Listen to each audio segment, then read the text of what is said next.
हाँ जी। हाँ जी, good morning बच्चों आज हमारे पास टॉपिक है फर्स्ट लॉ ऑफ थर्मोडायनेमिक्स। ठीक है, first law of thermodynamics purely law of conservation of energy को मान के चलता है। ये कहता है कि अगर हमने कुछ हीट दिया है किसी सिस्टम को तो वो दो तरह से काम करता है। एक तो सिस्टम की इंटरनल एनर्जी को बढ़ा देगा, दूसरा कुछ ना कुछ मैकेनिकल काम होगा, कुछ मैकेनिकल वर्क होगा। ठीक है ना बेटा। तो हमने कहा कि अगर हम हीट सप्लाई करते हैं dq, जैसे कि यहां रिलेशन लिखा गया है, dq is the heat supplied to the system, heat supplied to the system, supplied to the system. ये आपने सिस्टम को हीट सप्लाई करी और इसने क्या काम करा, एक तो इंटरनल एनर्जी को बढ़ा दिया, ये इंटरनल एनर्जी को इंक्रीज कर दिया, ये इंटरनल एनर्जी को इंक्रीज किया, increase in internal energy, internal energy. और दूसरा आपके पास क्या हुआ बेटा, वर्क हुआ। ये dw जो है ये है आपका वर्क डन, dw जो है वो है आपका वर्क डन। यानी कि आपने जो एनर्जी सप्लाई करी सिस्टम को, उसने दो तरह से काम करा, एक तो इंटरनल एनर्जी को बढ़ाया और दूसरा कुछ मैकेनिकल काम करके दिया। दूसरा क्या करके दिया, मैकेनिकल काम करके दिया, मैकेनिकल वर्क किया। अब देखो बेटा, जो वर्क डन है आपके पास, जो dw है वो आप ज्यादातर लेते हैं प्रेशर इनटू वॉल्यूम में चेंज, pdv के equal pressure multiplied by change in volume. ठीक है, अगर वॉल्यूम बढ़ रही है तो वर्क डन आपका पॉजिटिव होगा, अगर वॉल्यूम घट रही है तो वर्क डन आपका क्या होगा, नेगेटिव होगा। आप हमेशा याद रखिए, अगर वॉल्यूम हो रही है इंक्रीज, वॉल्यूम हो रही है इंक्रीज तो dw आपका आएगा पॉजिटिव। अगर वॉल्यूम हो रही है डिक्रीज, वॉल्यूम हो रही है डिक्रीज तो dw आपका आएगा नेगेटिव, dw आपका आएगा नेगेटिव। आपको ये बात याद रखनी है, dw आपका आएगा नेगेटिव। दूसरी बात, प्रेशर इनटू वॉल्यूम के डायमेंशन वर्क डन के बराबर कैसे हैं, ये बात भी आप समझो। देखो बेटा कि आपके पास आया प्रेशर इनटू क्या आया, वॉल्यूम। बोलो बच्चों आया कि नहीं आया, प्रेशर इनटू वॉल्यूम। प्रेशर क्या चीज होती है बताओ, प्रेशर क्या होता है, फोर्स अपॉन एरिया। प्रेशर क्या होता है, फोर्स अपॉन एरिया। प्रेशर क्या होता है बेटा, फोर्स अपॉन एरिया। और वॉल्यूम क्या होती है बेटा, वॉल्यूम होती है एरिया इनटू लेंथ। वॉल्यूम क्या होता है बेटा, एरिया मल्टीप्लाइड बाय लेंथ। आ गया बेटा। और वॉल्यूम होता है जी area multiplied by length, area multiplied by length. Area को लेंथ से मल्टीप्लाई करते हैं, उसके डायमेंशंस होते हैं। तो एरिया के डायमेंशन को कैंसिल कर देंगे और डायमेंशन किसके बचेंगे, फोर्स इनटू लेंथ के। फोर्स इनटू लेंथ के डायमेंशन किसके बराबर होते हैं, वर्क डन के बराबर होते हैं। फोर्स इनटू लेंथ के डायमेंशन किसके होते हैं बेटा, वर्क डन के बराबर होते हैं। वो किसके बराबर होते हैं, वर्क डन के बराबर होते हैं।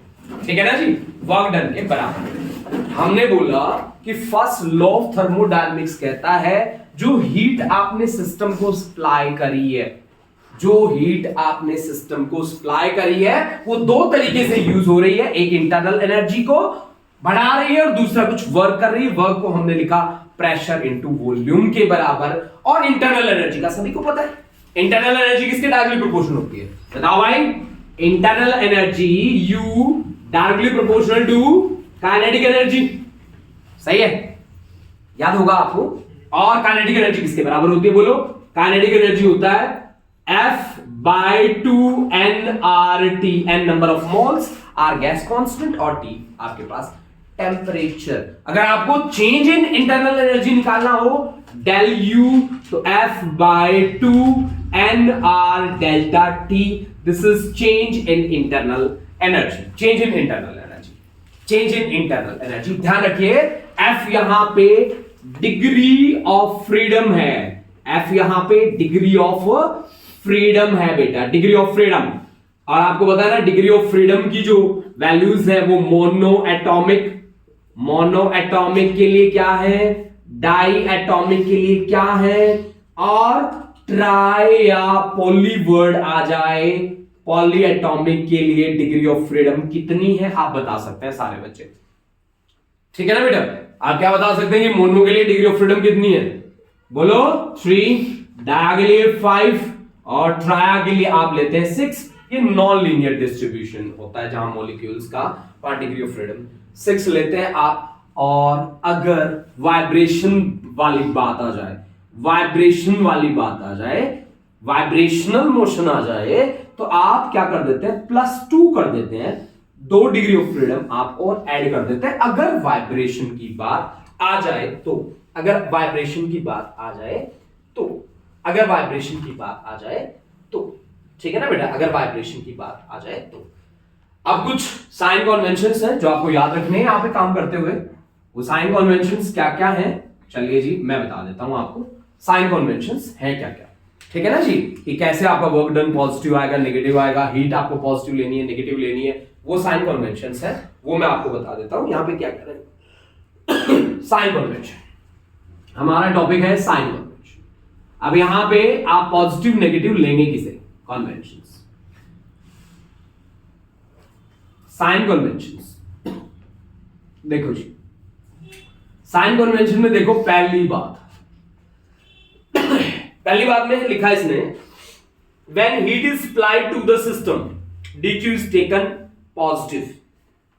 when heat is applied to the system, when heat is applied to the system, heat is supplied to the system, to the system, to the system, it is applied to the system, dq को आपने लेना है positive. अगर आप heat supply कर रहे हैं system को तो dq आप क्या लेंगे, पॉजिटिव लेंगे। dq को क्या लेना आपने, पॉजिटिव लेना है बेटा, dq को आप हमेशा से पॉजिटिव लेंगे, ठीक है ना जी, dq को आप लेंगे positive. and when heat is drawn from the system, dq is negative। when heat is drawn from the system, when heat is drawn from the system, from the system, dq आप क्या लेंगे बेटा, negative. ये wording आपसे use करी जाएगी बेटा, क्या हमने हीट ड्रॉ करी है सिस्टम से, या हमने हीट सप्लाई करा है सिस्टम को। अगर सिस्टम को सप्लाई तो dq पॉजिटिव, सिस्टम से लिया आपने तो हीट आपकी क्या हो जाएगी, नेगेटिव हो जाएगी, हीट आपकी क्या हो जाएगी, नेगेटिव। दूसरा, आपकी अगर गैस एक्सपेंड करती है, मतलब मैंने बोला ना कि वॉल्यूम अगर बढ़ी, दूसरा पॉइंट, अगर वॉल्यूम बढ़ी तो आपका work done positive, W positive. अगर वॉल्यूम घटी, डिक्रीज हुई, तो वर्क डन आपका नेगेटिव। वॉल्यूम बढ़ी, वॉल्यूम कहां बढ़ती है, एक्सपेंशन में। वॉल्यूम कहां बढ़ती है, कंप्रेशन में, है ना भाई। तो इसकी जगह वॉल्यूम बढ़ी, मतलब इसको क्या वर्ड यूज कर सकते हैं, एक्सपेंशन, एक्सपैंड हो गया, एक्सपेंशन हो गया, एक्सपेंशन हो गया, तो फिर वर्क डन पॉजिटिव। अगर कंप्रेशन हो गया, कंप्रेशन हो गया, कंप्रेशन हो गया, ठीक है, तो आपका वर्क डन क्या आ जाएगा, नेगेटिव। वर्क डन क्या आ जाएगा, नेगेटिव।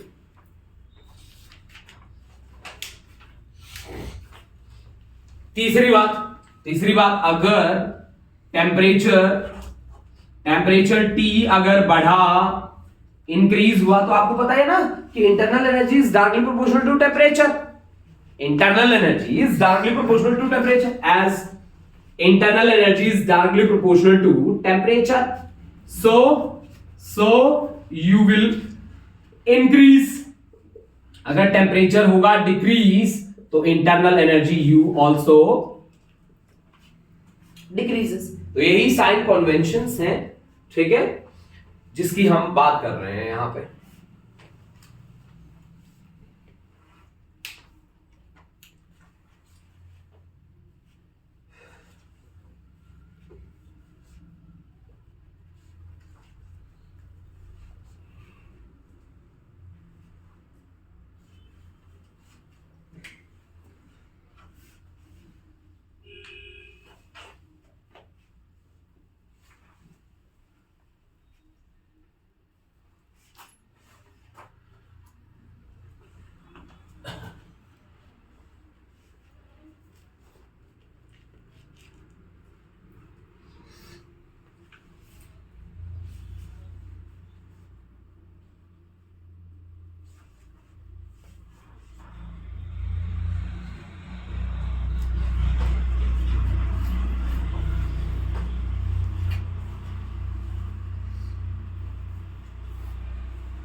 हाँ जी, ये सब कुछ नोट कर लिया बेटा पेज नंबर 1 का।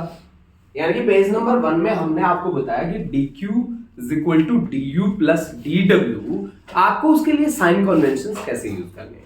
dq है क्या? That is the heat supplied to the system. du क्या है? Change in internal energy. dw क्या है? वर्क।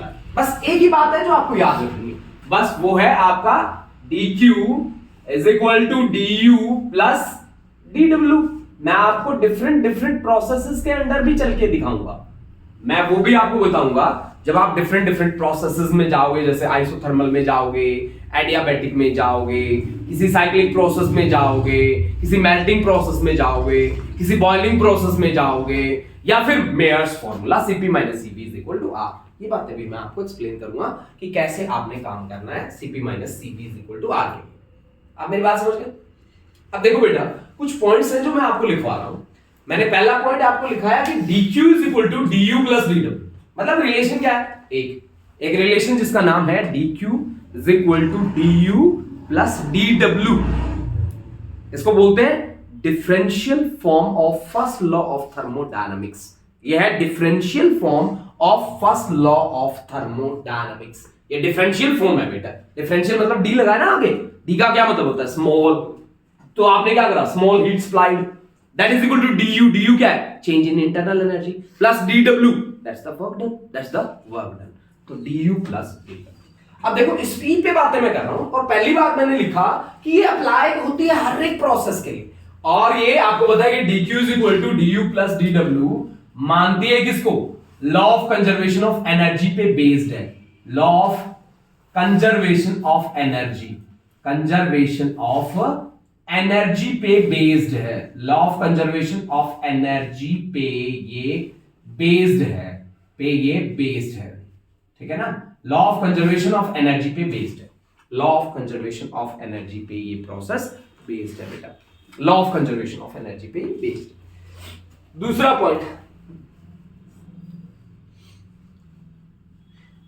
पॉइंट कि dq या du या dw, ये या तो तीनों के तीनों जूल में आप लेके चलोगे या फिर कैलोरी में आप लेके चलोगे। और आप ध्यान रखना कि 1 कैलोरी जो होती है ना, वो होती है 4.2 जूल के बराबर। 1 कैलोरी जो होती है ना, वो 4.2 जूल के बराबर होती है। तीसरा पॉइंट,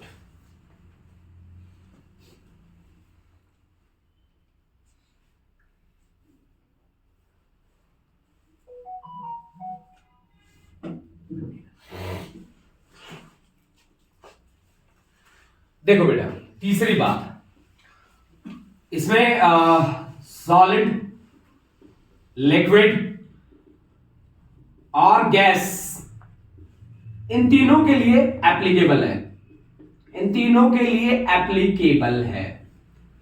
चौथी बात, चौथा पॉइंट देखो, ये फर्स्ट लॉ ऑफ थर्मोडायनेमिक्स, जैसे जीरोथ लॉ हमें बताता है टेम्परेचर के बारे में, और फर्स्ट लॉ ऑफ थर्मो क्या बताता है बेटा?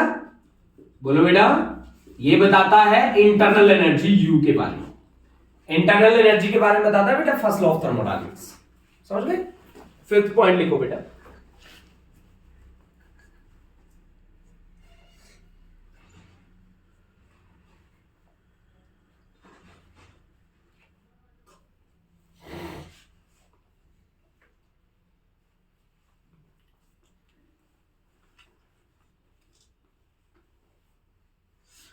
देखो बेटा, ये हमें ये भी कहता है कि हीट को हम किस में कन्वर्ट करते हैं? वर्क में कन्वर्ट करते हैं, ठीक है? लेकिन वर्क को हीट में कन्वर्ट करना नहीं सिखाता। ये हीट को वर्क में कन्वर्ट करना सिखाता है, हीट को वर्क में कन्वर्ट करना हमें नहीं बताता। अब देखो, अब करते हैं क्वेश्चन, उसके बाद इसकी डिफरेंट प्रोसेसेस करेंगे। उस क्वेश्चन में आपको ये पता चलेगा कि हमें हीट पॉजिटिव लेनी है, नेगेटिव लेनी है, या कैसे मुझे काम करना है, हम उस प्रोसेस को देखेंगे। मतलब हमने ये नोट वाले पॉइंट लिख दिए सारे के सारे कि अप्लाइड टू एवरी प्रोसेस, तीनों स्टेट के लिए वैलिड है, सॉलिड, लिक्विड और गैस तीनों के लिए एप्लीकेबल है। dq du dw को या तो जूल में लेके काम करेंगे, कैलोरी में लेके काम करेंगे, अब इसने बोला कि जीरो फ्लो टेम्परेचर के बारे में बताता है, तो first law of thermodynamics internal energy के बारे में बताएगा। ये हमें हीट को वर्क में कन्वर्ट करना सिखाता है, वर्क को हीट में कन्वर्ट करना नहीं सिखाता, हीट को वर्क में कन्वर्ट करना सिखाता है। सही है। चलो अब एक न्यूमेरिकल लिखो बेटा। Let 300 joule of work is done on the system. Let 300 joule of work is done on the system, on the system, on the system, on the system, by the system नहीं है, on the system। हमने लिखा भी है कहीं पे, heat is supplied when heat is drawn, work is done on the system और by the system। मैं आपको बता दूंगा यहाँ पॉजिटिव लेना है कि नेगेटिव, ठीक है ना। देखो 300 joule work is done on the system and 70 calorie of heat is extracted from the system, and 70 calorie heat is extracted from the system, है ना, extracted from the system। अरे सिस्टम से लिया from the system, तो ये तो negative आ गई ना बेटा, बोलो बच्चा, from the system। ठीक है। What are the values of dW, dQ and du with proper sign? What are the values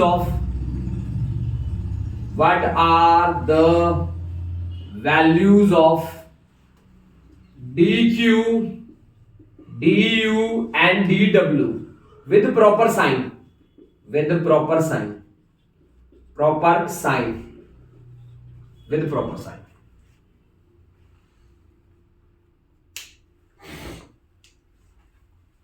देखो भाई, फिजिक्स और केमिस्ट्री में ना इसी बात का डिफरेंस है। बात का क्या डिफरेंस है, जैसे हमने 300 जूल वर्क हमने करा है सिस्टम पे, तो यहां वर्क डन क्या लेंगे अपन, पॉजिटिव की नेगेटिव? वर्क डन नेगेटिव लेंगे हमेशा इस सिचुएशन में, लेकिन केमिस्ट्री में यही वर्क डन आप पॉजिटिव ले जाओ। सही बात है। तो यहां आपका वर्क डन DW आपके पास क्या आ गया जी, नेगेटिव -300 जूल। अब बोलो आगे, is done on the system and 70 calorie heat is extracted। heat when heat is drawn, तो आपकी हीट क्या आएगी, नेगेटिव। तो आपके पास dQ की वैल्यू कितनी आ गई, माइनस कितना, 70 कैलोरी बोला ना इसने, 70 कैलोरी, तो -70 कैलोरी है तो 4.2 joule, 1 calorie is equal to 4.2 joule. सही बात है बेटा। तो ये आपके पास आ गया कि 42 इंटू 7 294 माइनस साइन के साथ जूल। ठीक है, dQ आ गया, dW आ गया। अब du तो निकाल ही देंगे भाई, क्या होता है, dQ is equal to du plus dW। तो du क्या आ गया आपके पास, dQ माइनस dW। dQ की वैल्यू कितनी है बेटा, dQ की वैल्यू कितनी है बेटा, dQ की वैल्यू कितनी है बेटा, -294 माइनस dW की वैल्यू कितनी है बेटा, तो +300 तो कितना आ गया, +6 क्या आया जूल, +6 जूल। तो इंटरनल एनर्जी क्या हुई है, इंक्रीज। तो टेम्परेचर क्या हुआ है यहां पे, इंक्रीज। तो टेम्परेचर भी क्या हुआ है यहां पे, इंक्रीज। तो टेम्परेचर भी क्या हुआ होगा, इंक्रीज। आप इस क्वेश्चन से आप इस बात का अंदाजा लगा लो कि मुझे इस पे काम करना कैसे है। आप समझ गए, मतलब जब भी आपको बोले कि work is done on the system, तो आप वर्क डन को क्या लेंगे, negative. Work is done by the system होता तो आप क्या करते हैं, पॉजिटिव वर्क करते हैं, आप पॉजिटिव वर्क करते हैं। ठीक है ना बेटा, आप क्या करते हैं, पॉजिटिव वर्क करते हैं। अब चलते हैं जी नेक्स्ट। देखो अब हमने साइन कन्वेंशन की हेल्प से एक न्यूमेरिकल कर लिया, हमें पता चल गया कि इंटरनल एनर्जी कौन है, dQ कौन है, dW कौन है, ये सारी बातें मुझे पता चल चुकी हैं। अब मैं इसको एक थोड़ा सा अच्छा सा रूप दे देता हूं, मेरा टॉपिक मैं बना देता हूं, उस टॉपिक का नाम लिख देता हूं applications of first law of thermodynamics. ठीक है, मैं इसका नाम दे देता हूं applications of first law of thermodynamics. Thermodynamics applications of first law of thermodynamics. देखो भाई, स्टार्ट करें। पहली आइसोथर्मल प्रोसेस के लिए, पहली है आइसोथर्मल प्रोसेस। आइसोथर्मल प्रोसेस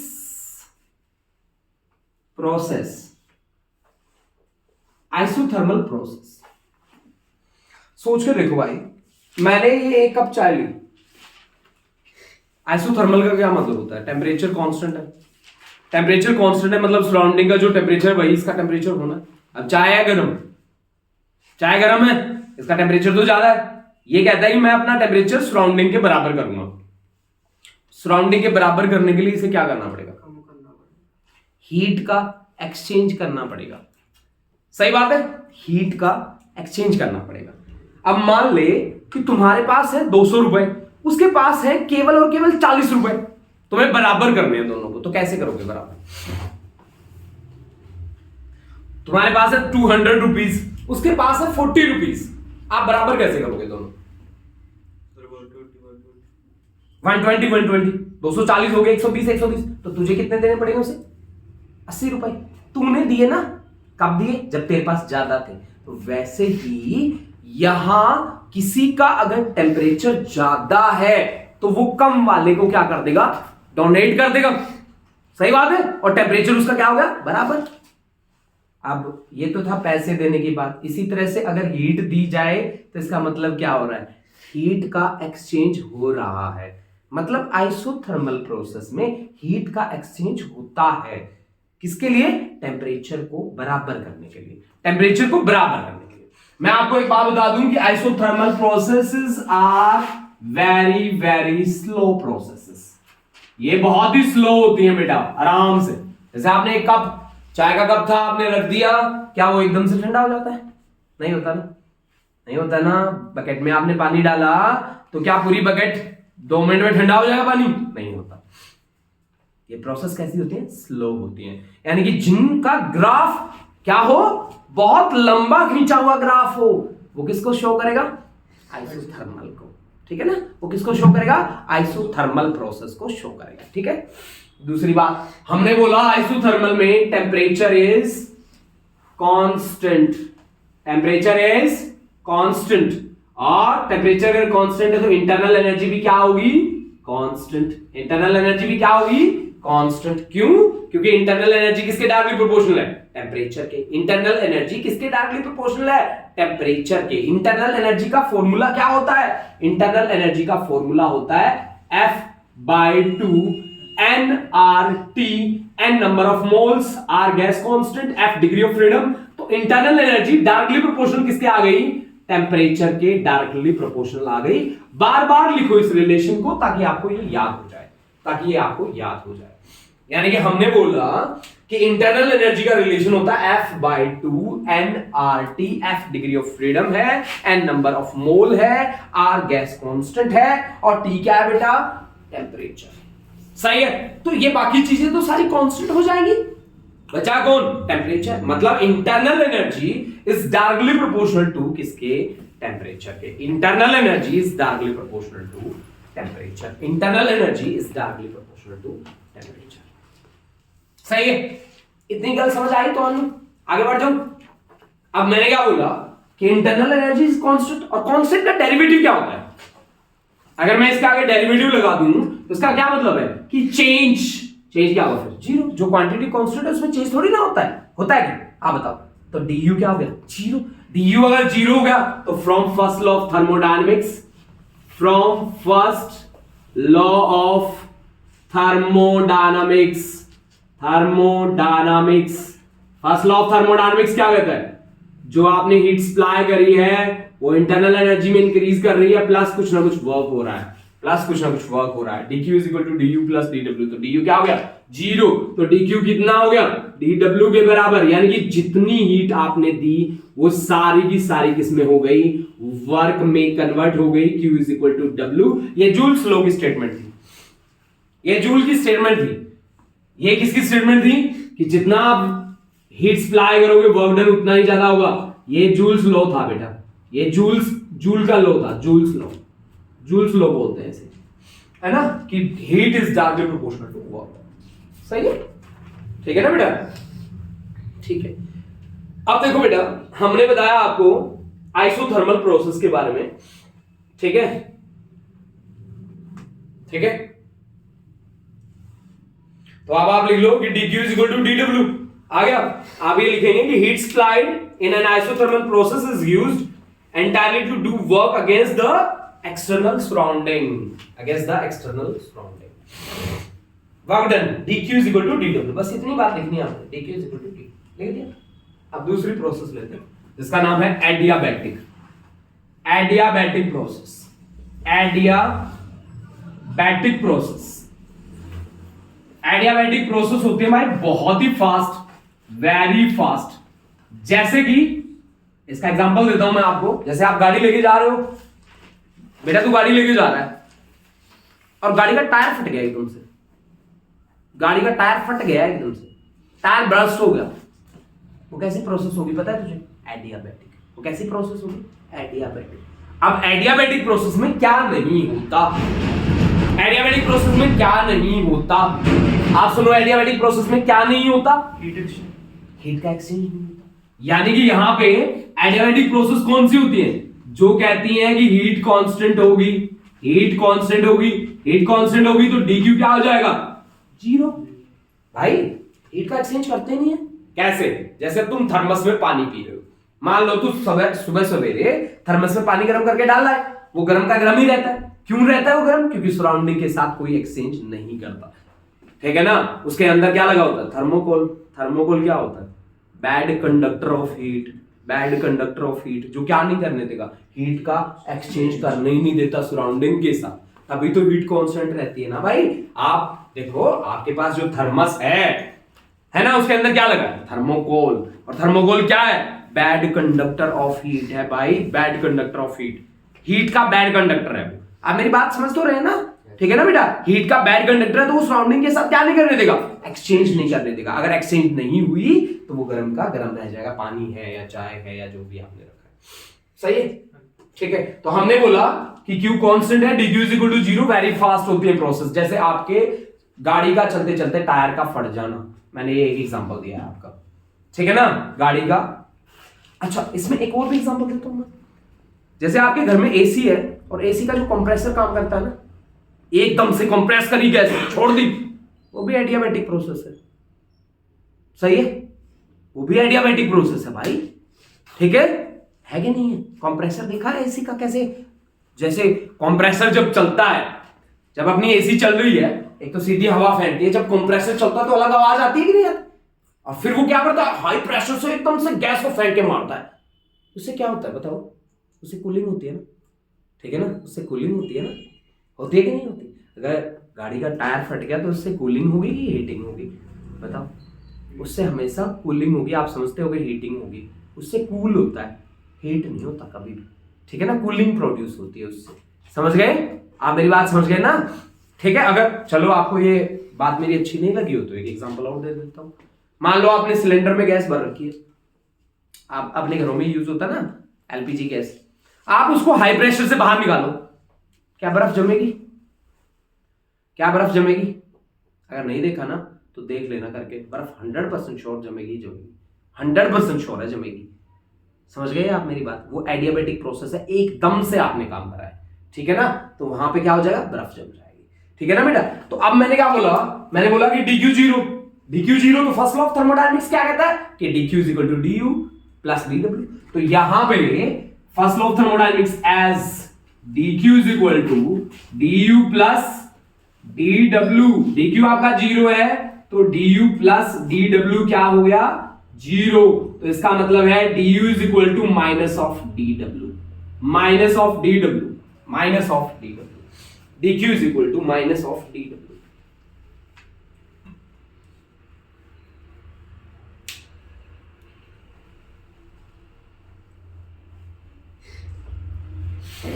अब लिखो इसमें बात, लिखो इसमें बात, लिखो नीचे लिखो कि when gas expand adiabatically, when gas expand adiabatically, when a gas expands expands adiabatically. भाई एक्सपेंशन होगी तो मैंने बोला था ना कि वर्क डन तो पॉजिटिव ही होगा, तो वर्क डन तो आपका डीडब्ल्यू तो आपका क्या होगा, ऑफ कोर्स पॉजिटिव ही होगा ना यार। तो फिर नेगेटिव कौन होगा? भाई मैंने बोला था ना यार, वॉल्यूम अगर बढ़ रही है तो वर्क डन आपको पॉजिटिव लेना है।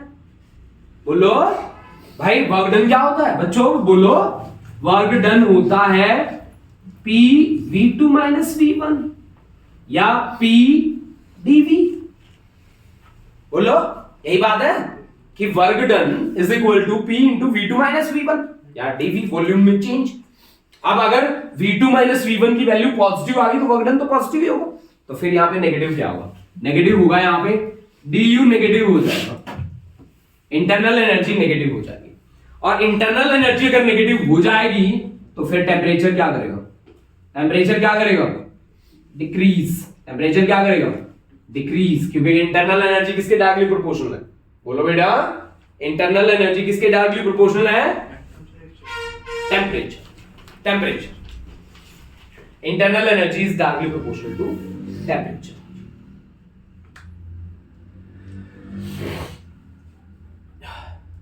तीसरा, आइसोकोरिक प्रोसेस। तीसरा है, third is isochoric process. Isochoric में वॉल्यूम कांस्टेंट होती है, वॉल्यूम कांस्टेंट, तो डीवी की वैल्यू क्या हो गई? 0। सही है? क्या मैं सही बोल रहा हूं? डीवी का क्या मतलब है? Change in volume. डीवी का क्या मतलब है? Change in volume. मैंने बोला कि चेंज इन वॉल्यूम इज 0। क्यों? क्योंकि वॉल्यूम तो कांस्टेंट है। आप ही ने तो बोला कि वॉल्यूम कांस्टेंट है सर, तो उससे चेंज क्या होगा? चेंज उसमें 0 होगा यार। ये डीवी क्या चीज है? Change in volume. Change in volume क्या हो गया? 0। क्यों? क्योंकि वॉल्यूम तो कांस्टेंट है ना भाई, है ना। अब आप फर्स्ट लॉ ऑफ थर्मोडायनेमिक्स की स्टेटमेंट को फिर से आप दोहरा दो, इसी स्टेटमेंट को फिर से ले आओ आप यहां पे। आपने बोला कि sir dq is equal to du plus dw। dw क्या है? Work done. वर्क डन को क्या मैं प्रेशर और वॉल्यूम की फॉर्म में लिख सकता हूं?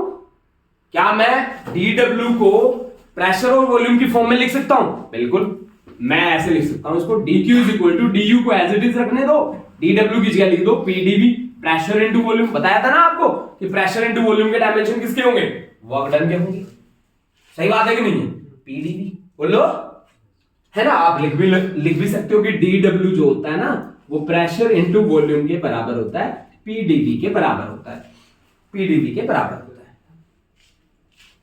अब dv तो 0 है, dv अगर 0 है तो dq is equal to du, dq is equal to du, dq is equal to du।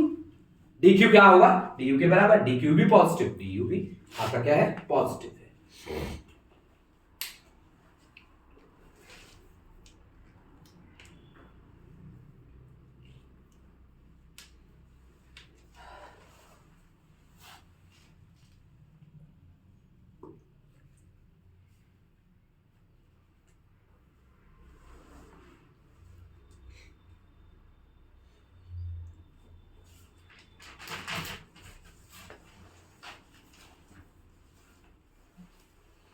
Next है हमारे पास आइसोबैरिक। आइसोबैरिक प्रोसेस कौन सी होती है? जहां प्रेशर क्या रहता है बेटा? कांस्टेंट रहता है। ठीक है, अब तक हमने 3 प्रोसेसेस पे बात करी है, आइसोथर्मल, एडियाबैटिक और आइसोकोरिक प्रोसेस। अब हम बात करेंगे कौन सी? बैरिक प्रोसेस पे। अब हमारे पास नंबर 4th पॉइंट है आइसोबैरिक प्रोसेस। आइसोबैरिक में प्रेशर कांस्टेंट रहता है, प्रेशर इज कांस्टेंट। देखो बेटा, जब हम किसी भी ऑब्जेक्ट की स्टेट को चेंज करते हैं ना,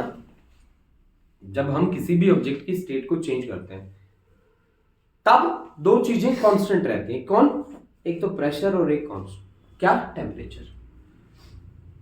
समझ गए आप मेरी बात दोबारा से सुनो। मैं कह रहा हूं कि जब कोई अपनी स्टेट को चेंज करता है तब 2 चीजें कांस्टेंट होती हैं, एक प्रेशर और एक टेम्परेचर। अब दोबारा एक बार फिर से सुनो। जब कोई ऑब्जेक्ट अपनी स्टेट को चेंज करता है तो उस टाइम उसका टेम्परेचर भी चेंज नहीं होता और प्रेशर भी चेंज नहीं होता। स्टेट कितनी है? 3 स्टेट्स है, solid, liquid and gas. Solid से लिक्विड में, या लिक्विड से गैस में, या गैस से लिक्विड में, या लिक्विड से सॉलिड में। सही बात है ना? सही बात है।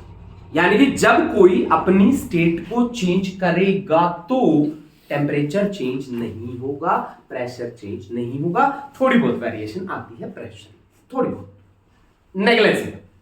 आप मेरी बात समझ गए? अब देखो सुनो, अब अपना कॉन्सेप्ट क्या है? अपना कॉन्सेप्ट यार, मुझे ना प्रेशर को कांस्टेंट रख के किसके साथ डील करना है? मुझे तो इसके साथ डील करना है ना भाई। dq is equal to du plus dw। dw is pressure into volume. ये क्या है? ये किसकी स्टेटमेंट है? बोलो बच्चों, dq is equal to du plus dw किसकी स्टेटमेंट है? First law of thermodynamics. याद हो गई आपको कि dq is equal to du plus dw या dq is equal to du plus pdv। आप दोनों बातें कर सकते हैं। क्या ये बातें याद हो गई आपको? बताओ जी रणवीर, याद हो गई? बताओ फिर फर्स्ट लॉ ऑफ थर्मोडायनेमिक्स क्या होगा? प्लस pdv या dw। तुम बताओ, बोल के बताओ। First law dq equal to du plus pdv है ना? तुम बोल के बताओ। dq is equal to du plus pdv बोलना सीखो। जब तक ये चीजें जबान पे नहीं आती तब तक आपको कभी याद नहीं रह सकती। dq is equal to du plus pdv, dq is equal to du plus dw। dw किसके बराबर है? pdv के बराबर है, pdv के बराबर है। अब सुनो, कहानी अलग है थोड़ी सी इस बार। जब आप प्रेशर चेंज करते हो वॉल्यूम में तो फर्क आता है। प्रेशर कुकर देखा होगा, वॉल्यूम तो चेंज होती है ना, वेपर्स बनना शुरू हो जाते हैं। ठीक है, आप लिक्विड है उसके वेपर्स बनना शुरू हो गए। प्रेशर कुकर में देख लो, या आप अपने घर में कुछ पका रहे हैं, मान लो आप पानी को उबाल ही रहे हो, उबाल के पिएंगे आप पानी। जब वो उबलना शुरू होता है, अपनी स्टेट को चेंज करना शुरू कर देता है। 100 डिग्री सेल्सियस बॉइलिंग पॉइंट होता है, और बॉइलिंग पॉइंट का मतलब है कि वहां पे 2 स्टेट एग्जिस्ट करती हैं। कौन कौन सी? एक तो लिक्विड और दूसरी गैस। मेल्टिंग पॉइंट किसे बोलते हैं? जहां पे 2 स्टेट को एग्जिस्ट करती हैं, एक सॉलिड और एक लिक्विड। याद रखना एक बात। बॉइलिंग पॉइंट किसे बोलते हैं? बॉइलिंग पॉइंट उसे बोलते हैं जहां 2 स्टेट एक साथ एग्जिस्ट करती हैं। ये बातें आप नोट करना चाहो तो नोट कर सकते हो, इनसे अच्छी बात नहीं हो सकती थर्मोडायनेमिक्स में। मेल्ट होगा मेल्टिंग पॉइंट, बॉयल होगा बॉइलिंग पॉइंट। मेल्टिंग पॉइंट में कौन सी स्टेट है? 2, सॉलिड और लिक्विड। बॉइलिंग पॉइंट में कौन सी 2 स्टेट है? लिक्विड और गैस। लिखो ये बात, पहले लिखो।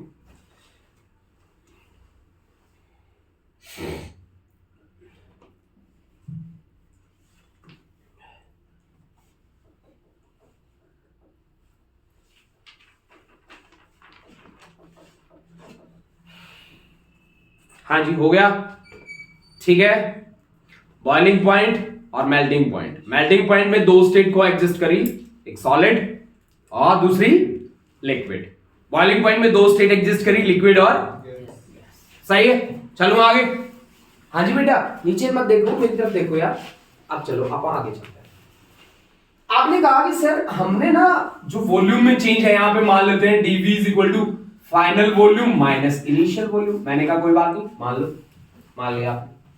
अब आपने कहा कि सर हमने जो ये हीट सप्लाई करी है ना, ये dq is equal to m into L या dm इंटू एल मान लेते हैं यार।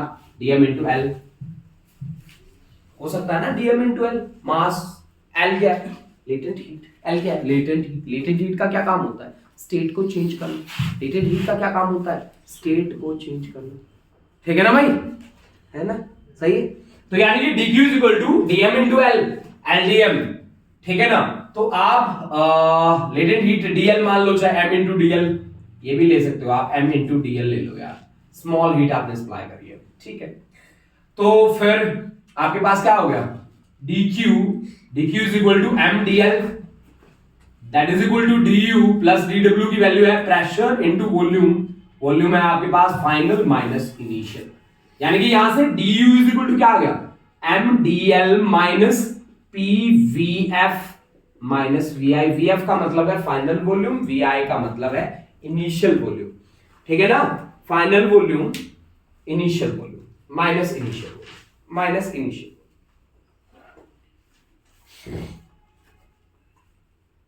ठीक है,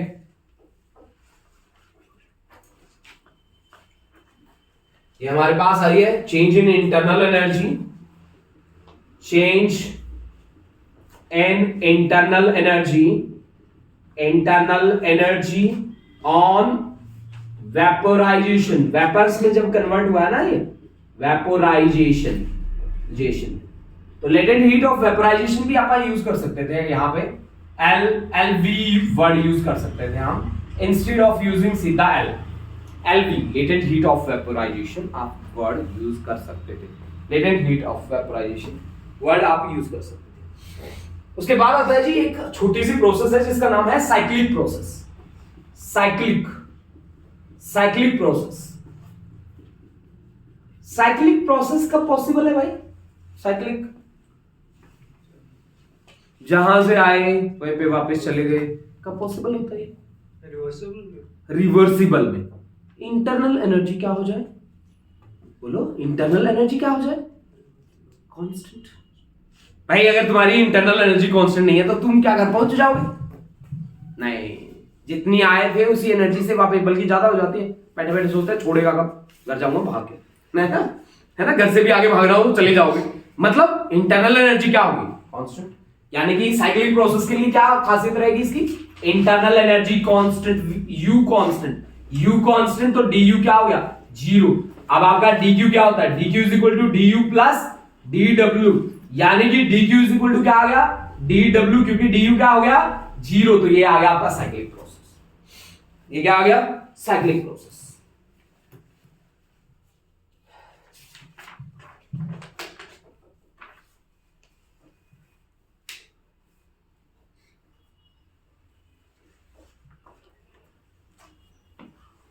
नेक्स्ट देखो भाई, process number 4, 5, 6, process number 6 applications के अंदर ही काम कर रहा हूं मैं।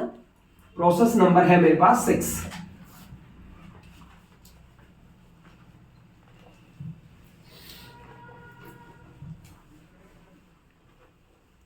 प्रोसेस नंबर है हमारे पास 6, जिसका नाम है मेल्टिंग पॉइंट या मेल्टिंग प्रोसेस।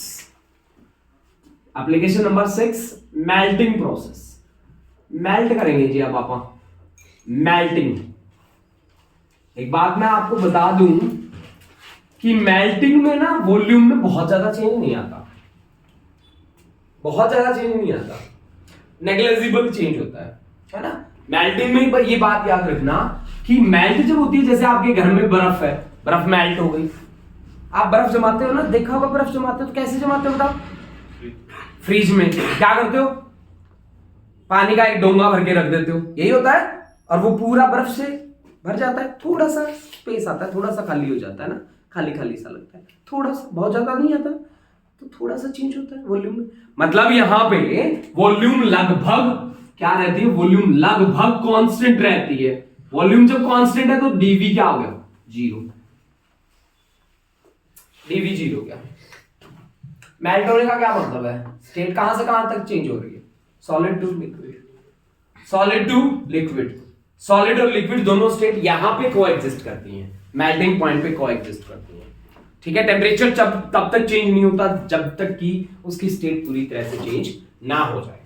फिजिक्स में कितनी हीट है इस तरह की? 2, एक लेटेंट और एक स्पेसिफिक। याद है लेटेंट क्या होती है? बताओ लेटेंट क्या होती है? सर जो स्टेट चेंज होती है। Very good. स्पेसिफिक क्या होती है? जो टेम्परेचर। वेरी गुड, शाबाश। जो टेम्परेचर चेंज करती है उसका नाम है स्पेसिफिक, और जो स्टेट को चेंज करती है उसका नाम है। याद कर लो इसको, मतलब अपनी कॉपी में नोट करके रख लो इस बात को कि लेटेंट का काम है स्टेट को चेंज करना, स्पेसिफिक का काम है टेम्परेचर को चेंज करना। स्पेसिफिक का काम है क्या? टेम्परेचर को चेंज करना। लेटेंट का काम क्या है? स्टेट को चेंज करना। और स्टेट कैसी है? 2 हमने यूज करी है, एक फ्यूजन और दूसरी वेपोराइजेशन। फ्यूजन में क्या करा? Solid to liquid. वेपोराइजेशन में क्या किया? Liquid to gas. समझ गए? स्पेसिफिक हीट कितनी है हमारे पास? 2 तरह की है, एक मोल वाली और एक मास वाली। वेरी गुड, बहुत बढ़िया। एक मोल वाली और एक मास वाली। स्पेसिफिक हीट की वैल्यू कितनी होती है हीट की? Sm delta T, Sm delta T, Sm delta T. क्या है ये? हीट। किसके लिए? स्पेसिफिक के लिए, ठीक है ना, स्पेसिफिक के लिए। आप मेरी बात समझ गए? समझे हो आप मेरी बात? ये पॉइंट आपने नोट करा? बोलो बेटा, पॉइंट नोट किया? पक्का? ठीक है। अब देखो, हमने बोला कि वॉल्यूम तो कांस्टेंट है भाई, तो डीवी तो हमारी जीरो हो गई। डीवी हमारी क्या हो गई? जीरो। अब सुनो कि हमारा मेल्टिंग प्रोसेस है, मेल्टिंग प्रोसेस है, मान लो m ग्राम मेल्ट हुआ है, m ग्राम मेल्ट हुआ है, मेल्ट हुआ है तो सॉलिड टू लिक्विड, तो latent heat of fusion use होगा यहाँ पे। तो हीट कितना यूज होगा यहाँ पे? dq is equal to m into LF, latent heat of fusion. L के नीचे F लिखना, लेटेंट हीट ऑफ फ्यूजन है। फ्यूजन का मतलब है सॉलिड टू लिक्विड कन्वर्जन, ठीक है? ये है latent heat of fusion, latent heat of fusion, fusion, fusion, latent heat of fusion, latent heat of fusion. Fusion में क्या हुआ? सॉलिड टू लिक्विड कन्वर्जन हुआ है, सॉलिड टू लिक्विड कन्वर्जन हुआ है, सॉलिड टू लिक्विड कन्वर्जन हुआ है। तो हमारी वॉल्यूम कांस्टेंट, तो dq की वैल्यू हमारे पास ये आ गई, ठीक है? dq is equal to du plus dw, dw हमारा होगा, क्या होगा?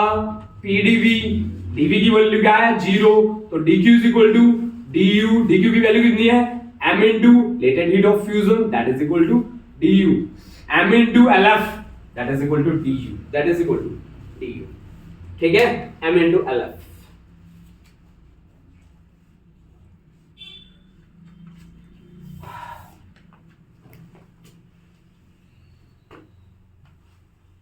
अब आता है बॉइलिंग प्रोसेस। बॉइलिंग को तो खुद बना दोगे आई थिंक, बॉइलिंग को बनाते हैं फटाफट। बॉइलिंग, बॉइलिंग प्रोसेस, प्रोसेस बोलो बेटा, बॉइलिंग में क्या करोगे? बॉइल जब होगा तो बॉइलिंग में तो आई थिंक वॉल्यूम में चेंज आता है भाई। आपने बॉइल कर दिया तो चेंज तो आएगा, आएगा कि नहीं आएगा? फिर तो वॉल्यूम में चेंज आएगा, आएगा ना बॉइलिंग में। और बॉइलिंग में भी दो स्टेट को एग्जिस्ट करती है। यहाँ पे क्या होता है? लिक्विड से गैस स्टेट चेंज हुई, स्टेट चेंज हुई तो हीट कौन सी यूज होगी? dq is equal to m into latent heat of vaporization, dq is equal to m into LV, latent heat of vaporization. अब आपके पास स्टेटमेंट क्या है? वॉल्यूम में चेंज हुआ है, वॉल्यूम में चेंज हुआ है, वॉल्यूम में चेंज हुआ है, वॉल्यूम में चेंज हुआ है। और वॉल्यूम चेंज कितना है? V2 माइनस V1 मान लेते हैं। ये फाइनल, फाइनल, और V1 क्या है? इनिशियल। V1 क्या है? इनिशियल। V2 क्या है? फाइनल। V1 क्या है? Initial. First law of thermodynamics लेके आओ, लेके आओ first law of thermodynamics. dq is equal to du plus dw, dq is equal to du plus pdv। dq कितना है? m into LV, LV that is equal to du plus pdv कितना है? V2 minus V1। यानी कि du internal energy में change mLV minus p V2 minus V1 के बराबर आ गया, minus p V2 minus V1 के बराबर आ गया।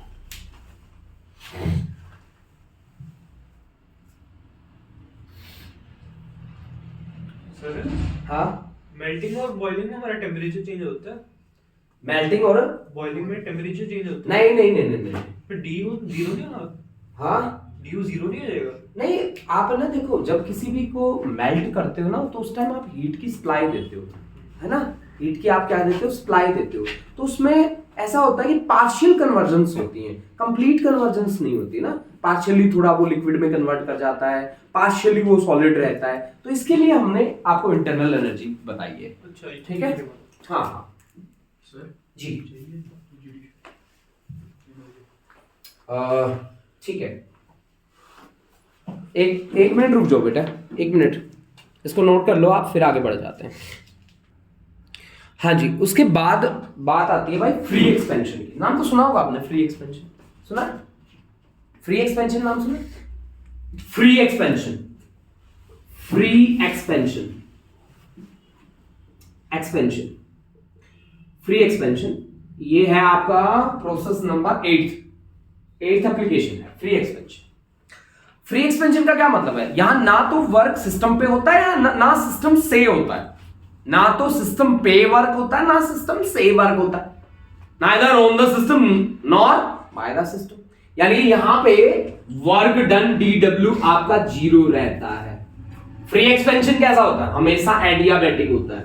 फ्री एक्सपेंशन कैसा होता है, हमेशा एडियाबैटिक, एकदम से होता है भाई, एकदम से। और एकदम से होने वाली प्रोसेस कौन सी होती है, एडियाबैटिक। एकदम से होने वाली प्रोसेस कौन सी होती है, एडियाबैटिक। तो ये एडियाबैटिक है मेरे भाई। तो अगर एडियाबैटिक है, फ्री एक्सपेंशन है, एडियाबैटिक मतलब dq इज इक्वल टू 0।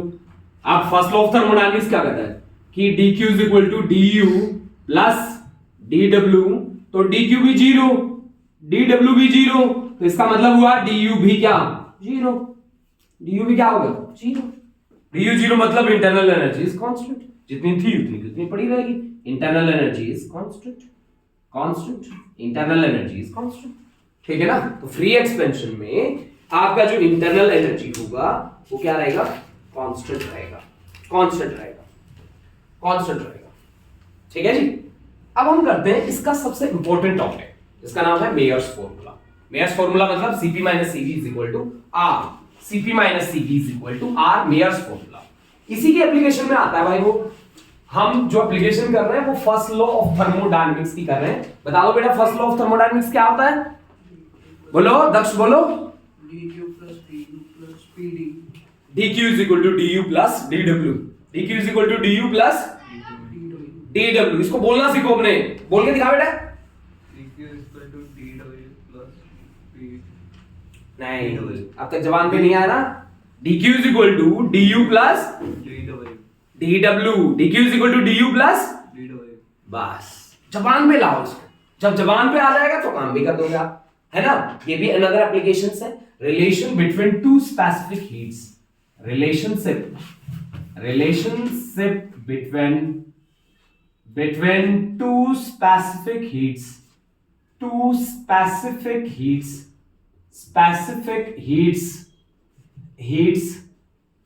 ठीक है ना बेटा, relationship between two specific heats, है ना। और ये इसका नाम है Mayer's formula, MEYER, Mayer's formula.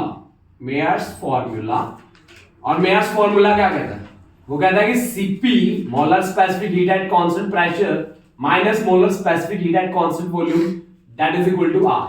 ये कौन सा है, मोल वाला है, मास वाला नहीं, मोल वाला है, मास वाला नहीं, मोल वाला है, ठीक है ना भाई। एक मोल वाला एक मास वाला, ये मोलर है, मोलर स्पेसिफिक हीट है, ठीक है। अगर मास वाला हो तो क्या करेंगे, m से मल्टीप्लाई, तो R divide by m, molar mass ना, गॉट इट। अब देखो सुनो कि Cp क्या है, molar specific heat at constant pressure,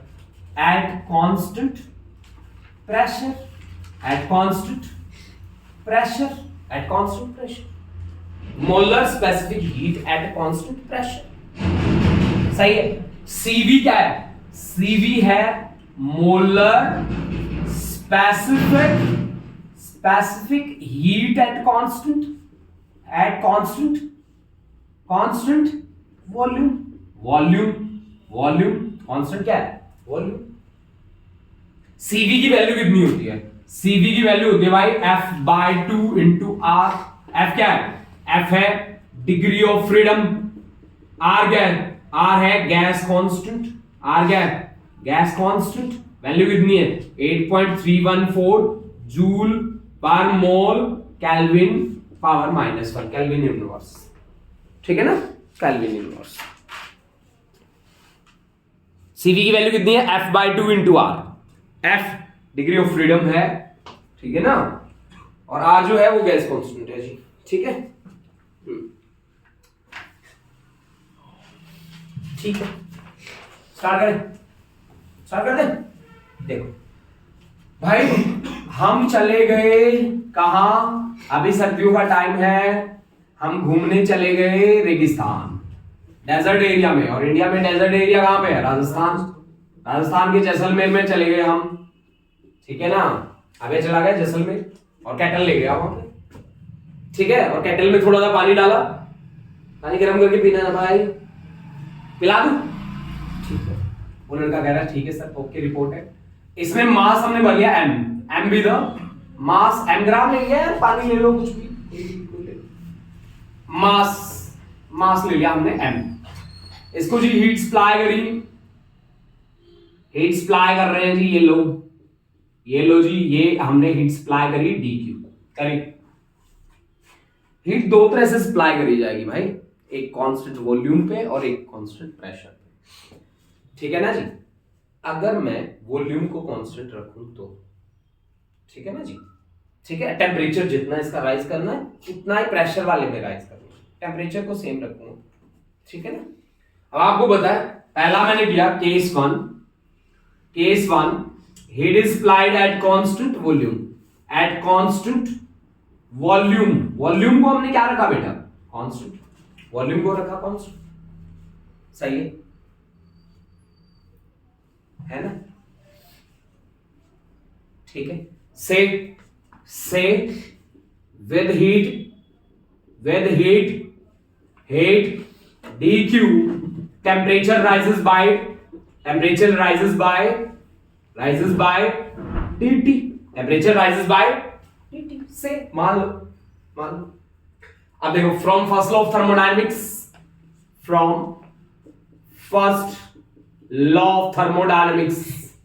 first law of thermodynamics की बोलो बेटा, जो बच्चा पहले अटक के बोल रहा था फिर से बताओ मुझे, फर्स्ट लॉ ऑफ थर्मोडायनेमिक्स क्या कहता है? ग्रेट, यानी कि dq is equal to du plus dw, dq is equal to du plus dw, सही है, सही बोला, ठीक है। तो अब क्या बोला कि कांस्टेंट वॉल्यूम कांस्टेंट, तो आप इसको कैसे लिख सकते हो, du प्लस dw को p dv। अब वॉल्यूम कांस्टेंट v यहां पे है कांस्टेंट, वॉल्यूम अगर कांस्टेंट तो dv की वैल्यू कितनी हो गई, 0, dv की वैल्यू कितनी हो गई, 0, यानी कि dq इज इक्वल टू क्या आ गया, dq इज इक्वल टू क्या आ गया, du के बराबर।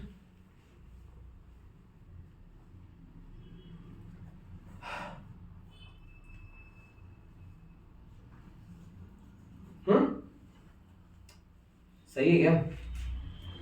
आप बताओ मुझे dq की वैल्यू कितनी होनी चाहिए, dq की वैल्यू कितनी होनी चाहिए बेटा, बोलो, cv इंटू डेल्टा टी के बराबर होनी चाहिए, dq is equal to cv into delta T, क्योंकि molar specific heat at constant volume क्या होगा, dq बाय dt, तो इसका मतलब dq इज इक्वल टू कितना आ गया, cv इंटू dt, ये वैल्यू यहां पे रख दो, तो आपके पास cv into dt that is equal to du, say this is equation number 1, equation number 1 मानो और इसे छोड़ दो, यहां छोड़ दिया।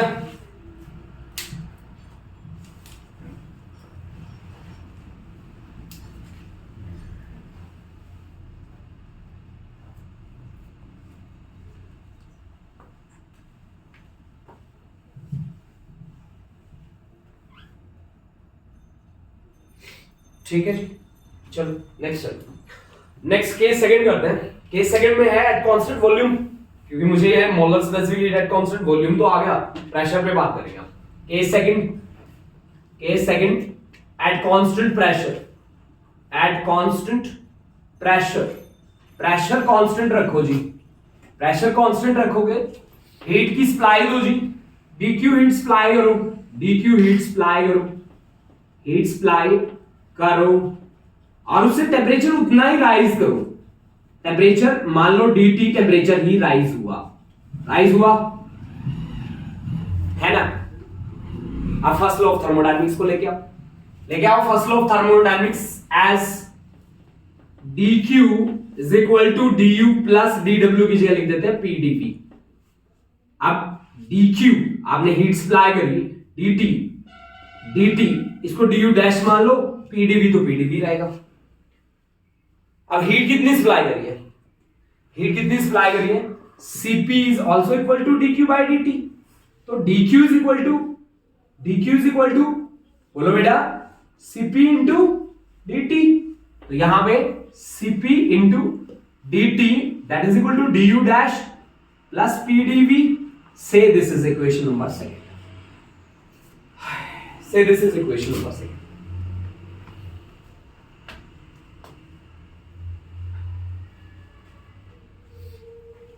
सही है? बोलो बेटा। देखो बेटा, चाहे प्रोसेस आपकी कांस्टेंट प्रेशर पे है या कांस्टेंट वॉल्यूम पे है, हमने टेम्परेचर का चेंज सेम रखा है दोनों में। dt यहां पे वर्ड यूज किया हमने और dt वर्ड यहां पे यूज किया है। अगर टेम्परेचर सेम है तो इंटरनल एनर्जी कांस्टेंट होगी कि नहीं होगी, बताओ। बोलो भाई, बोलो बेटा। होगी।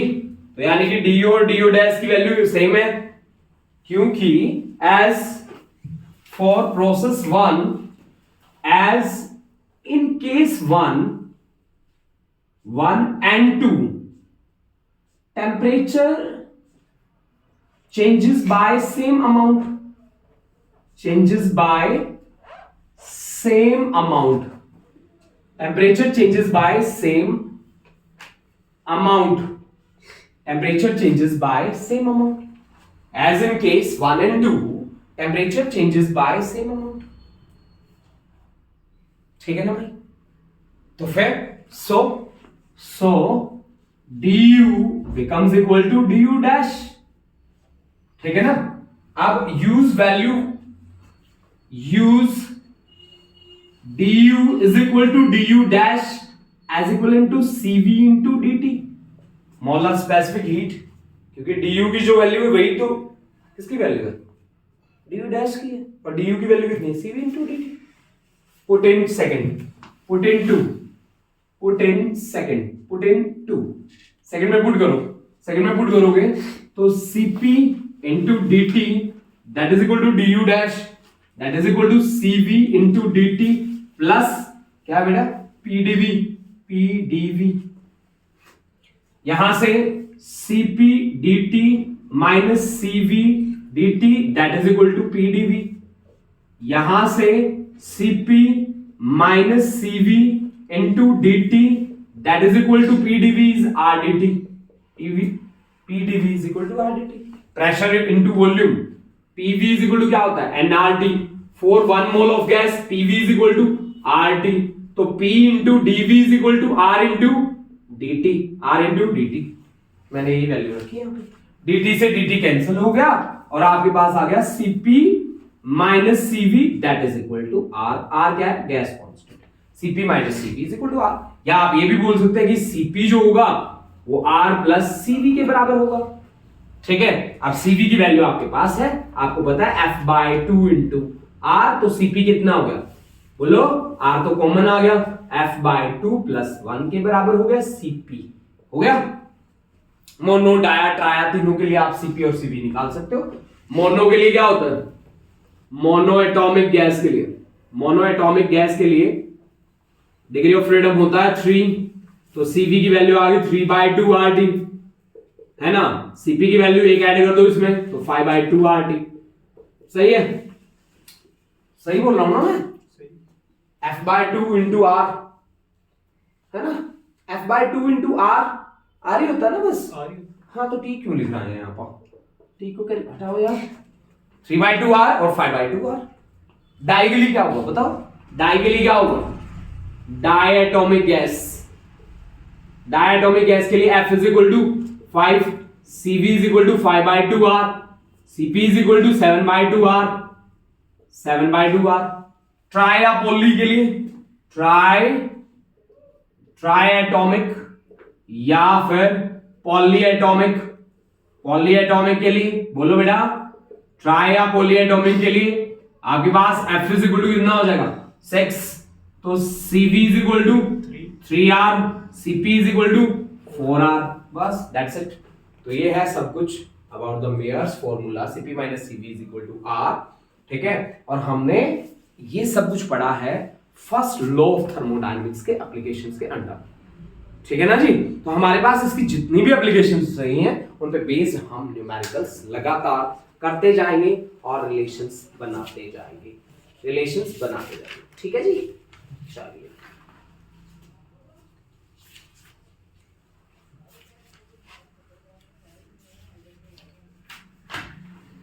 ठीक है, सही है। अब हम करेंगे कार्नोट का साइकिल। कार्नोट साइकिल हम पढ़ेंगे। कार्नोट साइकिल में हम वर्क डन निकालेंगे और उन वर्क डन को फिर हम अप्लाई करेंगे कि हमें करना कैसे कैसे काम करना होता है। सही है, ठीक है ना। साइक्लिक प्रोसेस का क्या मतलब होता है? रिवर्सिबल। रिवर्सिबल का क्या मतलब है? जहां से स्टार्ट हुए हैं वहीं पे वापस आ जाएंगे आप, ठीक है। तो अब हम टॉपिक ले रहे हैं कार्नोट साइकिल। ये थर्मोडायनेमिक्स का सबसे बड़ा टॉपिक है, सबसे इंपॉर्टेंट टॉपिक है। जिसको ये आ गया समझो उसको थर्मोडायनेमिक्स आ गई पूरी। इसको ध्यान से समझना, आराम से करना, आपको भी पता चल जाएगा कि इससे इजी भी कुछ भी नहीं है। समझ में आ रहा है अब तक? अब तक बात ठीक है? Cp minus Cv is equal to R, ठीक है, समझ गए आप? ठीक। चलिए अब हम बात करते हैं आगे कार्नोट साइकिल की और कार्नोट रिवर्सिबल इंजन की। कार्नोट साइकिल की हम बात करेंगे, तो ये बात हम कल नेक्स्ट लेक्चर में करें कार्नोट की, क्योंकि ये इसके लिए हमें हाफ आवर चाहिए, है ना, ठीक है। तो नेक्स्ट लेक्चर में करते हैं, तब तक आप इनको रिवीजन, इन सभी की रिवीजन कर लो और रिवीजन करके मेरे को बता दो कहाँ कहाँ डाउट्स आते हैं, हम डाउट आपके ले लेते हैं, ठीक है बेटा? ठीक है जी, थैंक यू।